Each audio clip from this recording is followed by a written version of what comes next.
How's it going, everybody? This is Dailies to Downloads. With me is always is Eric. With me as always is Eric. And joining us again is Leonard, my co-host from the Nitty Gritty. And this week we are going to talk about some of our anticipated movies of 2021.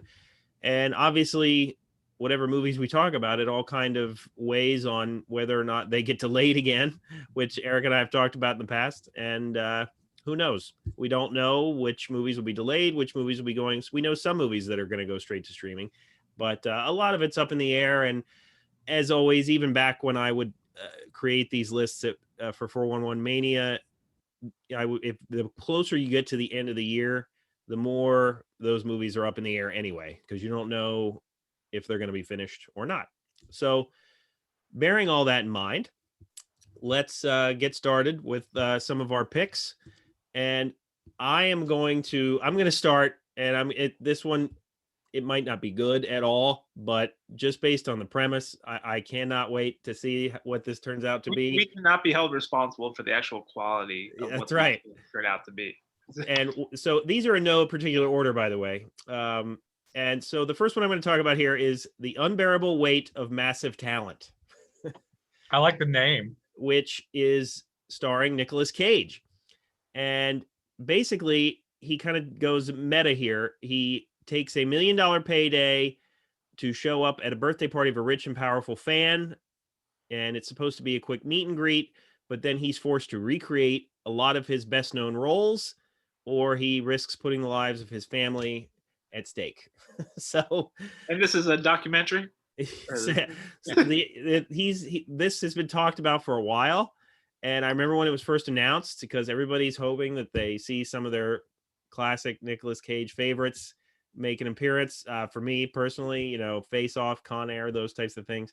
So this is not made by a notable director of any type, but I'm still interested to see what this becomes. It is due out in March.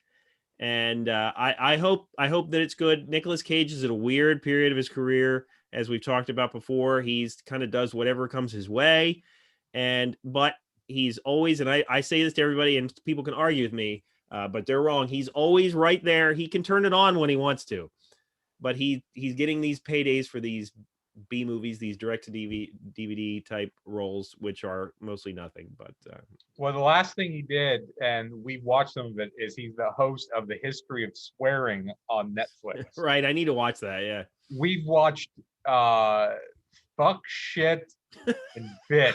I think. Yeah. I'll make sure to click this video is not for kids. Yeah, that's specifically why I dropped those words. But as host, the opening is these grand soliloquies by Cage, working in these swear words. They're quite nice. But yeah, I just looked up. I had heard about this film, and just to let you know, you mentioned the director. It's Tom Gormican. He is so unknown. He does not have a Wikipedia page. Right. Yeah. There is no link for him on this. I see that Neil Patrick Harris and Tiffany Haddish are also in here. And it's kind of weird with a movie like this. Like, I have to ask, are they playing themselves? But I don't think they are. Nick Cage is playing himself, and I know Pedro Pascal is the villain in here in this, and he's obviously been in a lot of big stuff. So it's kind of weird that Nick Cage is himself, but other people who exist in Nick Cage's real world are not themselves. I always find things like this kind of weird. And the closest thing I can think of is being John Malkovich. Right. Yes, the idea of someone not only playing themselves, but in a very bizarre way. So yeah, I mean, I would be very interested in seeing this just for the premise. And I agree with you. Nicolas Cage can turn on anytime he wants, and even in a complete dumpster fire of a movie, he is usually engaging. Yeah, and he's released some dumpster fires as of late. But yeah, so that's my first pick. Eric, what is yours? So my first pick is going to be a film that was due to come out. I may have a few of these that were due to come out in 2020, but obviously did not. This was one I was anticipating, not because it's necessarily my favorite source material, but more because I was interested with the people involved, and that would be Steven Spielberg's West Side Story. Um, there have obviously been numerous revivals on Broadway and in theater, but having Spielberg do, I believe, his first all musical, and having the screenplay written by Tony Kushner, the playwright who had written Lincoln and Munich as well. So I feel like their collaborations are pretty good. Of course, not that they're going to deviate too much from the source material. But I believe Rita Moreno is in a cameo appearance. They're bringing her back, and it was one that was due out Christmas of 2020. And then they decided, I guess Spielberg's like, I don't do streaming. No, I don't do that. So they pushed it back an entire year to now December of 2021.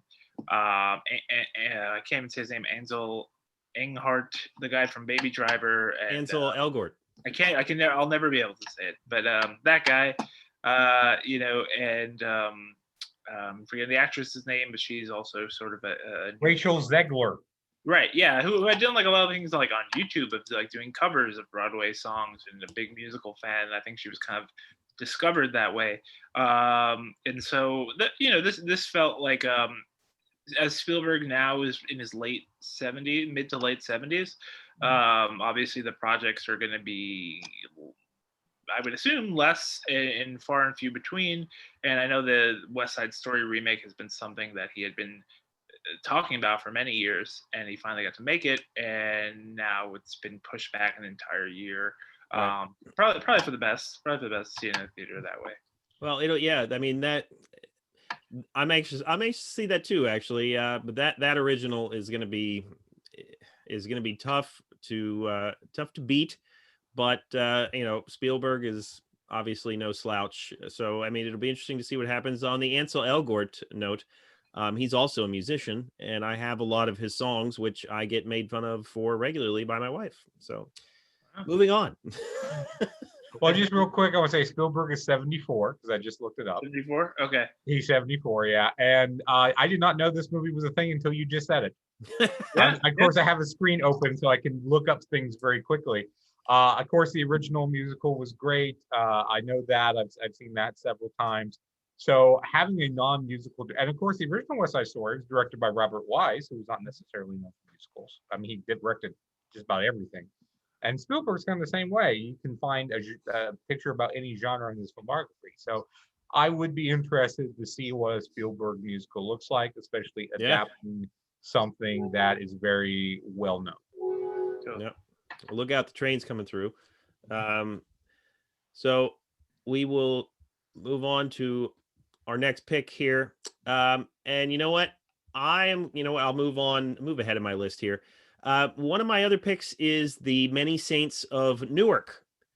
And, right now, my wife and I have watched The Sopranos many times before, but we watch an episode per week, and then we listen to the podcast Talking Sopranos. That's kind of a ritual for us, and we enjoy doing it.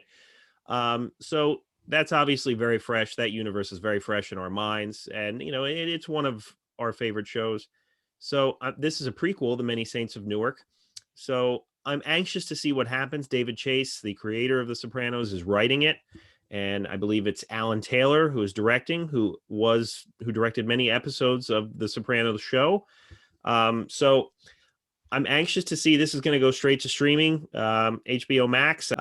The most notable aspect of this movie is the fact that James Gandolfini's son, Michael Gandolfini, is portraying him in it. And there's been some images going around the internet this week of him in that role.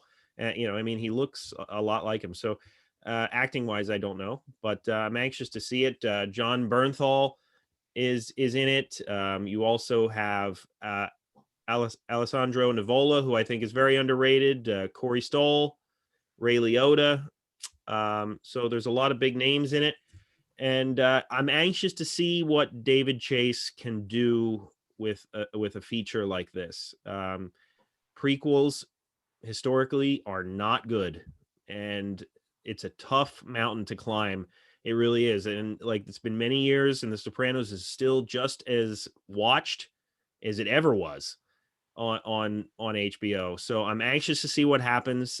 These are roles that we knew a lot of. So I'm anxious to see what these other actors bring to these parts. So hopefully that's good. We can move on to Leonard's pick.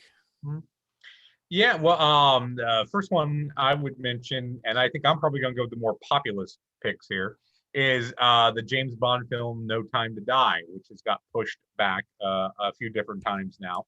My friend Brian and I have seen every James Bond film in the theater since Goldeneye.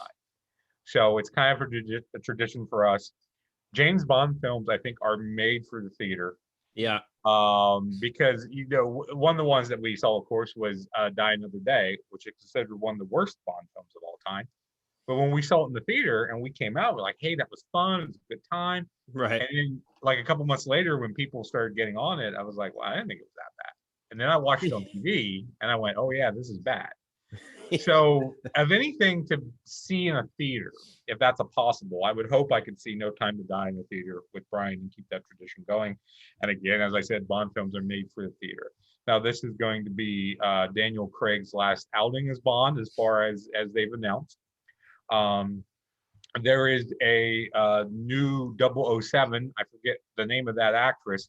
Of course, it should be pointed out that she has the code number of 007. She is not James Bond, because I know when that first announced, people were freaking out. They were, yeah. And no, that's not what it is. Take a look and figure it out. Of course, the villain here is going to be Rami Malek, who I've never watched Mr. Robot, but I have seen him in other things like the Queen biopic. And I think he's a good actor. I think he's someone that can be an interesting villain, so I'm interested in seeing him. This is, of course, continuing the storyline from the last film, Spectre. So Christoph Waltz is going to be in it again, and some of the other people known, like Ray Fiennes, who's M, Jeffrey Wright, who I'm not sure last time we saw him as Felix Leiter, is going to be back. Also, the actress who's Moneypenny now. So again, I've just got a long history with the Bond films. I love the Bond franchise, and I'm just very excited to see this. And I hope the fact that it is going to be November means that I can go to the theater and see it. And more than the film itself, having the Bond experience is what I want. Right. I am looking. This was one that was going to be one of my other picks on my list as well, and I'm looking forward to seeing it also. And if in the past, the last Bond movies of some of the notable actors are not always the best examples of what they can bring to the table. Mm-hmm. But I mean, if you read some of the quotes Daniel Craig has said about this franchise, like, I'd rather slit my wrist than do one of these again. Like they are obviously painstaking projects to tackle. And but he's been a very good Bond, and I'm anxious to see this one. I hope that it's good. Cary Fukunaga, I believe, is the director here. And it'll be interesting to see where the franchise goes after this. And I know that they were trying to shop it to some streaming platforms, but they probably didn't get nearly the amount that they wanted. And like Leonard, I agree, these movies are best seen in the theater. I had said, if this was to go to a streaming platform, that would have been a huge game-changing move. But I don't see that happening at this point. So hopefully it does come out this year, and hopefully we can see it in the theaters, because those are certainly events. And, when you're seeing them, you don't always register at the time, like how good or how bad it is. Maybe a little afterwards, it starts to settle in, some of the details, nuances and whatnot. But yeah, I don't know how many Bond movies you've seen, Erik. How many have you seen? I've seen a number of them, but I wouldn't be able to know the chronology too well. Like the Daniel Craig ones, I think I saw Casino Royale and Quantum of Solace, and I think, unfortunately, that's where I kind of stopped. Which I've heard Skyfall is very good, and the what was the most recent one? Spectre. Yeah, like where the Sam Mendes ones are supposed to be very good. So, I actually enjoy watching them, but I'm not a completist. When I do like that, it seems, correct me if I'm wrong, with the Daniel Craig films, that it does seem to be more of a continuous storyline. Yeah. Where, from what I gather, was not necessarily much of a thing in previous actors' incarnations. There would be references here and there, but a lot of times they would recast characters. Like Felix Leiter was a different guy in every movie, Yeah. except for two. And but Jeffrey Wright has played the character all through here, so that's right. And Judi Dench, did she pass away in the she got Ray Fiennes as M now, but she was part of this franchise. It was Skyfall that she wound up exiting. Gotcha. Yeah. So I would like to see. Yeah, the Cary Fukunaga is an interesting choice. If you've seen True Detective or some of those feature films, which it's been a while. He was going to direct it. The Stephen King stuff, but that wound up not happening. But it definitely feels like an IMAX kind of movie. So I would like to check it out. Yeah. So Eric, what do you got next? So next for me is also a film that was due out 2020. It didn't happen. Got delayed a few times. We had I feel for these films where like they had their trailer come out, and then they had to like find out that they're not going to be released for like a long time. I feel like with West Side Story, they were like waiting to release a trailer, waiting, and then like, pull it. We're not doing this. Whereas in this next pick, I feel like they unfortunately didn't have that luxury, and that would be the is it a remake? Is it a sequel of Candyman?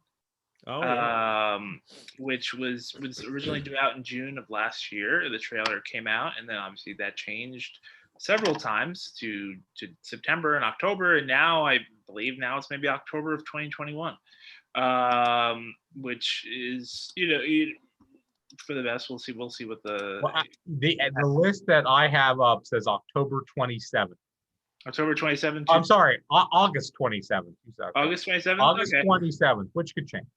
Be a Labor Day kind of thing.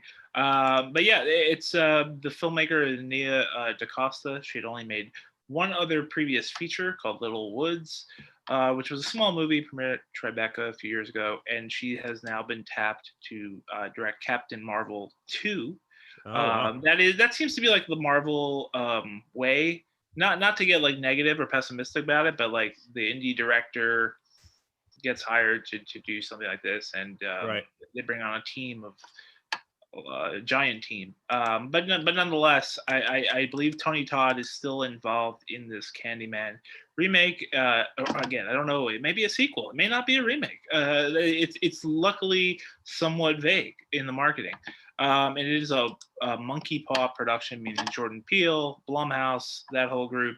And just based on the material so far, two trailers, it seems to be even getting more involved in the generational trauma aspects of Candyman that are there in the original movies, but it seems to be drawing that out even a little bit more of the social issues and police brutality and horror and things like that. So I've been wanting to see this for a while, and hopefully this will be the year. Yeah, I need to revisit those movies. Just the first one. The sequels were kind of a mixed bag. All right. So my next one, I'm just going to kind of do a twofer here, and you guys might roll your eyes, but oh well. This is one of these movies was, I guess, supposed to come out already, but it didn't. But they both star Tom Cruise, so I'm gonna pick Top Gun Maverick and Mission Impossible 7. I'm an action junkie at heart, and I like Tom Cruise's movies. I end up enjoying for the most part. I'm just for the sheer curiosity. I'm anxious to see Top Gun Maverick. I know that Tony Scott was going to do this project before he passed, but it didn't end up happening. This one's being directed by Joseph Kosinski, who also directed Cruise in Oblivion. And so they have stated recently that they are not going to streaming, and they are more than willing to delay this picture as long as it takes. It's been 35 years we've been waiting. So right. So at this 35 point, more. They're like, well, we don't care. This isn't coming out until it comes out in theaters. So we will see if it indeed comes out. Probably this summer, but I hope that it's good. It has a big cast, Jennifer Connelly, Ed Harris, John Hamm, lots of other people. I think Val Kilmer's back too, right? Yeah. Which I'm anxious to see what Iceman looks like these days, because some of but anyway, and the other, Mission Impossible 7, I love that franchise. It's just pure action. You know what you're gonna get, and these are directed. The last two were directed by Christopher McQuarrie, and he's directing this one, and I believe the one after that as well. Obviously, recently been in the news because of Cruise's rants with the crew members and wanting them to stick to COVID safety restrictions. But that notwithstanding, I'm still anxious to see these movies. I love a good action movie, and if I'm picking any action movies, these are the ones I'm probably looking forward to the most. Back when we would do this at 411, we'd probably be criticized for not mentioning a Marvel movie or something like that. But oh well. So, Leonard, what do you got next? Oh, my next pick is, again, I'm going populist. Ghostbusters Afterlife, which is set for November 11th. I love the trailer. I think it's going in a smart direction, in a good direction, and we don't have to get into the whole last Ghostbusters film, which had the female cast, which I did not like, and it had nothing to do with the fact that it had a female cast. And again, we won't get into all the reasons. That could be its own show for me. But I think one thing I do want to mention is I know a lot of people flipped out because they said that they were ignoring that film with this one through the trailer because they said there hadn't been any ghost sightings for 30 some years. Well, that's because that movie, the female cast doesn't exist in the regular Ghostbusters universe. This movie does. So that movie ignored the first two Ghostbusters films. So that's why they did it first.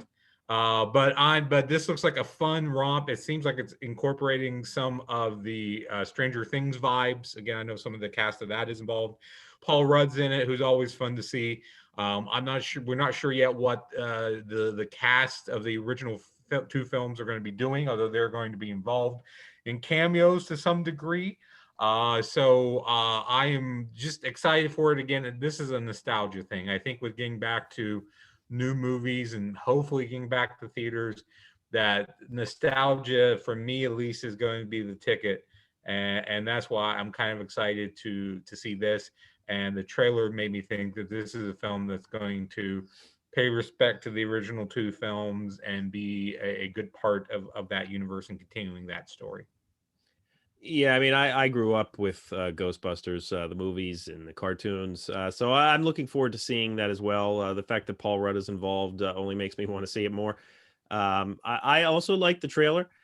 So yeah, I mean, I think Jason Reitman is directing this one. Oh yeah, right? I should have mentioned that. Who is the son, of course, of Ivan Reitman, who did the first film. So right, and I like Jason Reitman as a director.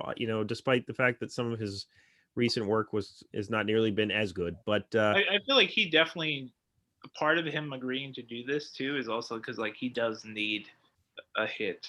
Like, oh yeah, Reitman absolutely. Was like almost surpassed his dad like out of the gate, and then after a number of years, things took a turn where he's made a lot of movies that did not hit in the same way that his first 3 or 4 did. Yeah, just looking at his filmography real quick, he had Thank You for Smoking, Juno, and Up in the Air, which were all very good films. Yeah. And then those were followed by Young Adult, Labor Day, Men, Women, and Children, Tully, and The Front Runner. Yeah. Which I couldn't even tell you anything about Tully and The Front Runner. The front runner was Gary Hart. Remember his presidential campaign in 1980? Oh, it was okay. Yeah, I remember whole scandal where he took a picture with a mistress on a boat. Of course. Yes. Okay. I remember that movie. Like I remember seeing a trailer for that. Now I just clicked on that. Hugh Jackman is Gary Hart. So trailer for it and went, oh, I would want to see that because I'm into politics and 80s history. And then I don't think I ever remember seeing it come out. Yeah. But it'd be cool to see Jason Reitman do this. It's nostalgia is the name of the game for this, I imagine. And, so you know what? We'll just kind of go over rapid fire some of our other picks. Obviously, we know it's coming soon. Godzilla vs. Kong. Just because I grew up a monster movie fan. The original Godzilla vs. King Kong was a movie that I liked a lot as a child. So I'm anxious to see what That they I'm do gonna there. watch on my phone. That I'm watching on my phone. The way it's meant to be seen on HBO Max, streaming on my phone with a fiber optic cable, and like that's gonna be. I mean, come on, like isn't that the ultimate IMAX experience? You would Godzilla think, vs. yeah. Kong. I also saw a meme this week that said that their mothers better not both be named Mothra. Oh, well, I mean, now is the time for us to reach across the aisle and put our differences aside. So maybe Godzilla and Kong are siblings. That'll be the, The tragedy of Macbeth, which has Denzel Washington, Frances McDormand. I believe, it's not both of the Coens. Is it just Joel, right? Yeah. just Joel, I believe. So I'm hoping that one is good. One that I know my wife will be interested in is Tick, Tick, Boom, which is Lin-Manuel Miranda's directorial debut, basically bringing Jonathan Larson's early kind of solo musical to the big screen. Jonathan Larson is responsible for Rent, which is obviously a big hit in my house. My wife saw it on Broadway many, many times. So that'll certainly be one. Yeah, and also the thing of Lin-Manuel Miranda, In the Heights too will be another that was supposed to come out last year. Oh yeah, pushed back. And June 18th now. As far as documentaries go, there's Todd Haynes is doing a Velvet Underground documentary that should be interesting for music fans out there. So Eric, what else you got on your list? Other ones that the further I went into the year into 2021, it does become major like tentpole things as they kind of try to reshuffle. But so just kind of like running off a few that are coming up soon. Also nostalgic purposes, but I am excited with reserved expectations for Coming to America too. I'm not expecting much, but it's just kind of fun to see. I like Arsenio Hall. I always thought like could have had a larger. I mean, he had a good career, but I always felt like he could have had a bigger career than he did in terms of movies. So it's good to see that they're going back to the whole Rick Baker makeup. I think we're all hoping that is funny. Yeah, and I remember before the pandemic there was talk like Eddie Murphy was going to start doing stand up again, like he was going to do a tour. Obviously, the pandemic changed all that. I guess maybe not happening anymore. But I feel like with My Name is Dolomite, Craig Brewer, because he directed that and he's directing Coming to America too. I felt like that was part of the new Eddie Murphy comeback. Right. And he was on Saturday Night Live for the first time in 30 years or whatever. So it all felt like a lot of momentum was taking place there. I'm not expecting Beverly Hills Cop 4, but if that happens, that'd be cool. And some other quick ones. I don't love these, but David Gordon Green has 2 more Halloween movies. I was expecting that. I don't know. Like it's we got to continue it apparently. So we got a trilogy. So whether or not we like it, it's coming, and I'll see it. Another one is I'm going to say a Marvel movie, Eternals, more so because of the director Chloe Zhao, who is probably will definitely be nominated, maybe even win Best Director for a movie called Nomadland that's currently out. And she is a more like of a Terrence Malick inspired kind of filmmaker to get scooped up by the Marvel universe, but I don't think she's going to stay there, but who knows? Congratulations to her anyway. And I'm not going to even mention Space Jam 2 because too controversial. Space Jam 2. Look, whoever wins, we lose. But the last one I want to mention is a film called King Richard, which is by a director who named Ronaldo Marcus Green. It's going to be on HBO Max, and what it is it's the life.